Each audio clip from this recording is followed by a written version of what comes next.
চন্দ্রনাথ রথের কথা মনে আছে? বেশি দিন আগের কথা নয় কিন্তু। গত মে মাসে ভোট মেটার পরই খুন হন চন্দ্রনাথ রথ।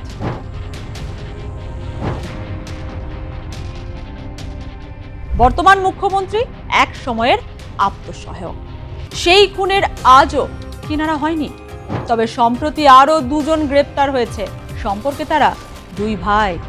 খুনের পিছনের যাবতীয় পরিকল্পনাতে ছিল দুই ভাইয়ের হাত। রাজনৈতিক কারণ নাকি অন্য কিছু? ঠিক কি কারণে প্রাণ দিতে হয়েছিল চন্দ্রনাথকে? এই দুই ধৃতই কি ছিল আসল শুটার নাকি মিডলম্যান? কেন রোষ গিয়ে পড়ল চন্দ্রনাথের ওপর? কি সম্পর্ক ছিল চন্দ্রনাথ ও ধৃতের মধ্যে? কতদিন তারা একসঙ্গে কাজ করেছে? কবে থেকে চন্দ্রনাথকে শেষ করার প্ল্যান কষা হচ্ছিল? কেন বারবার ভেস্তে যাচ্ছিল পরিকল্পনা? কে মাঝে বাধা হয়ে দাঁড়িয়েছিল? পুরোটা জানতে ভিডিওটা দেখতে হবে শেষ পর্যন্ত। 6 মে উত্তর 24 পরগনার মধ্যম গ্রামের কাছে যশোর রোডে ভয়াবহ হত্যা। গাড়িতে যাওয়ার সময় মোটর বাইক আরোহী দুষ্কৃতীদের গুলিতে প্রাণ হারান চন্দ্রনাথ রথ। গাড়ি করে মধ্যম গ্রামের দোহারিয়া দিয়ে যাচ্ছিলেন শুভেন্দু অধিকারীর আত্মসহায়ক চন্দ্রনাথ রথ। ড্রাইভারের পাশের আসনেই বসেছিলেন তিনি। তখনই একটি গাড়ি এসে তার পথ আটকায়। এরপর বাইক আরোহী দুষ্কৃতী পয়েন্ট ব্ল্যাক রেঞ্জ থেকে পর গুলি করে চন্দ্রনাথকে। গুলিবিদ্ধ হন চন্দ্রনাথ রথ ও তার গাড়ির চালক। গুরুতর জখম অবস্থায় দুজনকে স্থানীয় ভিভাসিটি হাসপাতালে নিয়ে এলে চিকিৎসকরা চন্দ্রনাথ রথকে মৃত বলে ঘোষণা করেন। এই ঘটনায় কয়েকজনকে গ্রেপ্তারও করেছে সিবিআই। পাশাপাশি এই হত্যাকাণ্ডের পিছনে আরো বড় কোনো অপরাধ চক্র কাজ করছে কিনা সেটাও তদন্ত করে দেখা হচ্ছে। আপনার পুজো পৌঁছে যাক বিশ্বের দরবারে।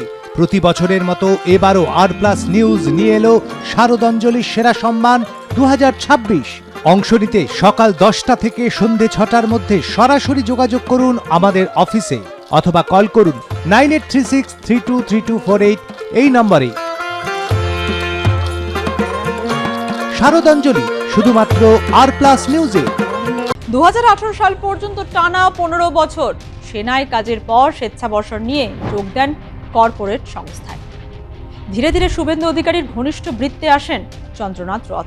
2021 সালে আত্মসহায়ক করেন শুভেন্দু অধিকারী। পাশাপাশি বিধানসভায় বিরোধী দলনেতার এক্সিকিউটিভ অ্যাসিস্ট্যান্ট হিসেবেও কাজ করতেন চন্দ্রনাথ রথ। 2026 সালে বিধানসভা নির্বাচনের আগে কলকাতার ভবানীপুরে শুভেন্দু অধিকারীর নির্বাচনী প্রচারে রথের গুরুত্বপূর্ণ ভূমিকা ছিল। নির্বাচনের ফল ঘোষণার দুদিন পরই চন্দ্রনাথের জীবনে পড়ে ইতি।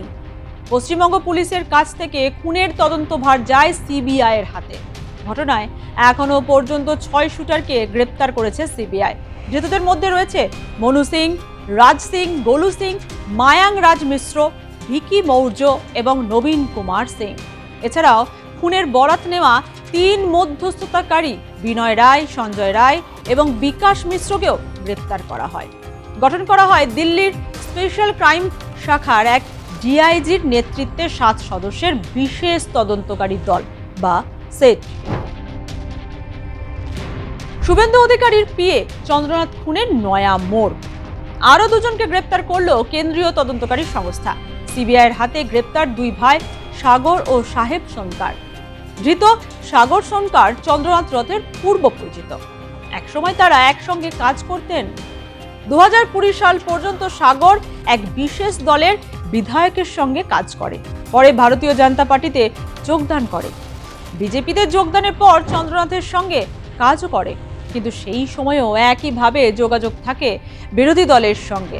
চন্দ্রনাথ কাণ্ডে তদন্তে নেমে উঠে আসে এই তথ্য, যেখানে দেখা যায় ওই সময় একইভাবে আগের মতো বিরোধী দলের সঙ্গে ল্যান্ডলাইনে যোগাযোগ থাকে সাগরের। ওই দলের স্থানীয় কার্যালয়ের সঙ্গে রীতিমতো ফোনের মাধ্যমে যোগাযোগ চালিয়ে গেছে সাগর সোনকার। শুভেন্দু অধিকারীর পিএকে হত্যাকারী হিসেবে যার নাম উঠে এসছে তাকে সম্প্রতি উত্তর কলকাতার বিজেপির পোস্টারে দেখা গেছে। আবার সোনাপাপ্পু ঘনিষ্ঠ অজিত দ্বিবেদী, তাকেও ভারতীয় জনতা যুব মোর্চার একাধিক অনুষ্ঠানে রিসেন্টলি দেখা যাচ্ছে। মানুষ জিজ্ঞাসা করছে এ কোন পরিবর্তন? দেখুন, আমাদের মাননীয় রাজ্য সভাপতিও বলেছেন যে অনেক আমাদের পার্টির লোকেরাও ঘনিষ্ঠতা বাড়াচ্ছে ওদিকে। আমি জানি এখানে আশেপাশে বহু লোক আছে কোটি কোটি টাকা নিয়ে ঘুরে বেড়াচ্ছে বিজেপিতে ঢোকার জন্য। টাকা তো সবার ভালো লাগে, কিন্তু এখনো পার্টি এদেরকে ঢুকতে দেয়নি। চিহ্নিত হচ্ছে, জানাও যাচ্ছে, আমরাও জানি কে কার সঙ্গে ঘুরছে কি করছে, কিন্তু ঢুকতেই পারে, ঘুরতেই পারে, কিন্তু পার্টিতে এইসব লোকের এন্ট্রি হবে না, এ ব্যাপারে সতর্ক আছে পার্টি। কি রে, তোর বেশ র্যাশ হয়েছে দেখছি। হ্যাঁ রে, কি করবো বলতো, র্যাশগুলো কিছুতেই কমছে না। অনেক কিছু ইউজ করলাম তবুও কমছে না। তুই এম্বার গৌরীদেবী হসপিটালসে দেখাতে পারিস, ওখানে ভালো এক্সপিরিয়েন্স ডার্মাটোলজিস্ট আছে। গৌরী দেবী হসপিটাল, রাজবাঁধ, দুর্গাপুর। যোগাযোগ 8001003333, 8001113333। চন্দ্রনাথ রথকে খুনের পরিকল্পনা 2026-এ নয়, এই পরিকল্পনা চলেছিল সেই 2025 সালের ডিসেম্বর থেকেই। হ্যাঁ, ঠিক শুনেছেন, নানা কারণে সেই পরিকল্পনা বারবার পিছিয়ে যায়, ভেস্তে যায়। পরিকল্পনার বাস্তবায়ন করতে গিয়ে একাধিকবার পিছিয়ে আসতে হয়। তদন্তকারীদের অভিযোগ, সাগরী শুটারদের কাছে খুনের বরাত এবং টাকা পৌঁছে দিয়েছিল। শুক্রবার অভিযুক্তদের টানা জিজ্ঞাসাবাদের পর গ্রেপ্তার করা হয়। ধৃতদের কাছ থেকে মোবাইল ফোন সহ বেশ কিছু গুরুত্বপূর্ণ নথি বাজেয়াপ্ত করে কেন্দ্রীয় সংস্থার গোয়েন্দারা। সিবিআই সূত্রেও আরও দাবি, সাগরের ফোনের সিডিআর বিশ্লেষণ করে তদন্তকারীরা জানতে পারেন সাগরের সঙ্গে ভাড়াটে শুটারের যোগাযোগ ছিল। শুটারের টাকা পৌঁছে দেওয়ার দায়িত্ব সাগর নিয়েছিল। সিবিআইয়ের এক কর্তা জানান, শুটার আনা থেকে যাবতীয় তথ্য সরবরাহ, রেকি করতে সাহায্য, এই খুনের পিছনে যাবতীয় পরিকল্পনাতে ছিলেন এই দুই ভাই। সাগর নিয়মিত একটি ল্যান্ডলাইনের মাধ্যমে কারোর সঙ্গে যোগাযোগ রাখত। সেই সূত্র ধরেই গোটা ষড়যন্ত্রের নেপথ্যের যোগাযোগ খতিয়ে দেখা হচ্ছে, চলছে তদন্ত।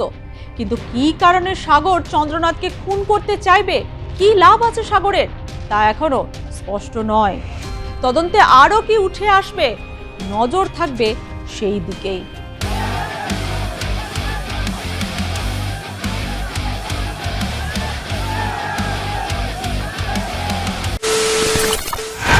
খবরের নামে প্রতিদিন সন্ধে আপনার ড্রয়িং রুমে কি শুধুই চিৎকার চেঁচামেচি হয়ে আসে? বিতর্কের নামে চলে গালাগালি আর কাদা ছোড়াছুড়ি। এবার সময় পরিবর্তনের, কারণ আমরা কান ফাটানো চিৎকারে বিশ্বাস করি না। আমরা বিশ্বাস করি খবরের সত্যতায়। আমরা কোনো পক্ষের হয়ে গলা ফাটাই না, আমরা সাধারণ মানুষের হয়ে প্রশ্ন তুলি। চিৎকার নয়, শুধু খবর হবে যেখানে বিতর্ক আছে কিন্তু কুৎসিত ঝগড়া নেই। সঠিক তথ্য, বিশ্বস্ত খবর। নজর রাখুন আর প্লাস নিউজে।